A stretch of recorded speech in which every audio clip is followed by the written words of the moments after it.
What's up, everybody? Welcome back to the official Triton YouTube channel. My name's Connor. Today we're going to be looking at one of my favorite budget pistol builds with a Ruger RXM.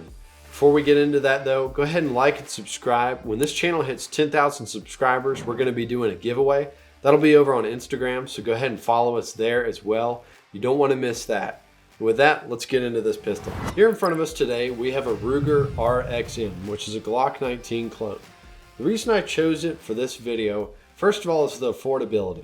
Because it's a Glock 19 clone, it's going to be quite a bit less expensive than an actual Glock. But you still get the advantage of a Glock, which is the customizability and just the availability of mags, optics, so many other parts online. I also really like how it performs on the range. I can tell you the first thing that popped out to me was the irons. I really like how visible they are. It's also very comfy in the hand. I like the serrations on the slide, and I like the trigger. Again, it's pretty standard Glock components. The trigger feels like a Glock. The whole gun really feels like a Glock without it actually having a Glock price point. Now, because this is a Glock clone, as I mentioned, there are numerous customizability options. One thing I would really like to do in the future that I didn't do for this video because I wanted to keep this gun at a low price point is upgrade the hand grip. I personally value a comfy hand grip a lot. It's not super uncomfortable, but personally I really like to have a comfy grip. The great thing about Glock 19 clones and Glock clones in general is that there's almost limitless customizability options available online. I did not upgrade it for this video because I didn't want to blow the budget too far out of proportion. So speaking of that budget, let's talk about the optic on this pistol. This is a Triton Nautilus Micro Red Dot. I selected it because it is a solid red dot that once again doesn't blow that budget. A couple things I really like about this red dot.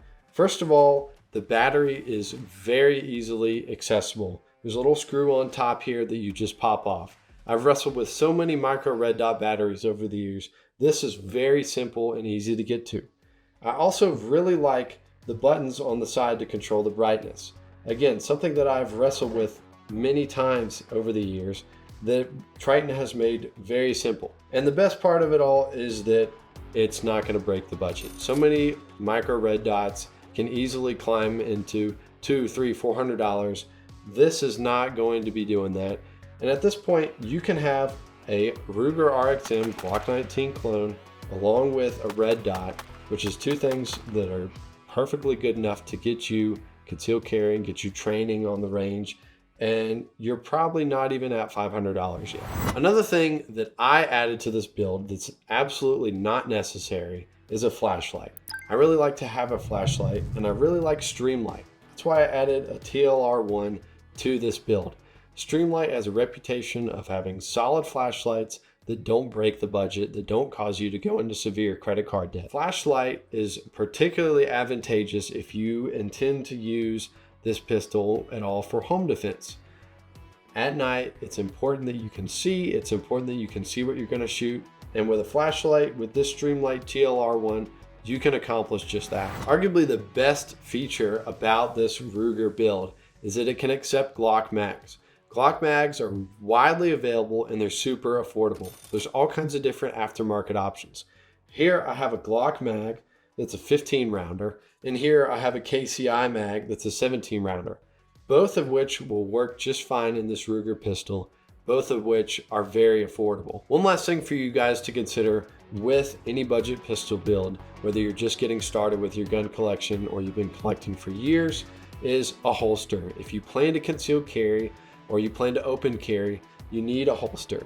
Those probably won't be too expensive, but it's something you need to add to your budget for a build like this. Personally, I end up using this pistol more in a battle belt type of configuration. You could just as easily use it in a concealed carry scenario. I just prefer to have a smaller pistol on me if I'm going to conceal carry. I just love having this on the range because of the magazine options and all the customizability configurations it can have. So all in all, guys, I think this would be an excellent pistol build for someone that's maybe looking to get into concealed carry, Maybe someone that just wants to hit the range every once in a while and shoot some targets, or maybe someone that's looking to build out a pistol for home defense. Remember guys, the most important pistol you can own is the one that you will carry and the one that you will train with. This is a good budget-friendly build that I believe can open the door for a lot of people to get into the sport and get into training and start becoming familiar with a pistol. So comment down below for me and tell me what your first pistol was. I'm really curious. With that, we're gonna wrap it here. Go ahead and like and subscribe if you haven't already. As I mentioned before, we're gonna be doing a giveaway when we hit 10,000 subscribers. You don't wanna miss that. We'll see you guys on the next one.